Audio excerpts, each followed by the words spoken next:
કચ્છ ગુર્જર ક્ષત્રિય મિસ્ત્રી સમાજ અંજાર અને અંજાર વિકાસ અભિયાન સંસ્થાના સંયુક્ત ઉપક્રમે સરકારની વિવિધ કલ્યાણકારી યોજનાઓ અંગે કેમ્પ યોજાયો।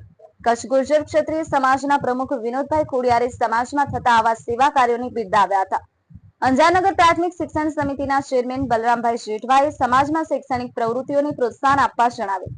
સમાજના નગરસેવકો સુરેશભાઈ ટાંક, મતી ઈલાબેન ચાવડા, મહિલા મંડળ પ્રમુખ મતી સવિતાબેન ચૌહાણ, યુવા મંડળના પ્રમુખ પ્રતિકભાઈ ટાંક, ઉપપ્રમુખ શાંતિલાલભાઈ જેઠવા, અજયભાઈ પઢિયાર જોડાયા હતા।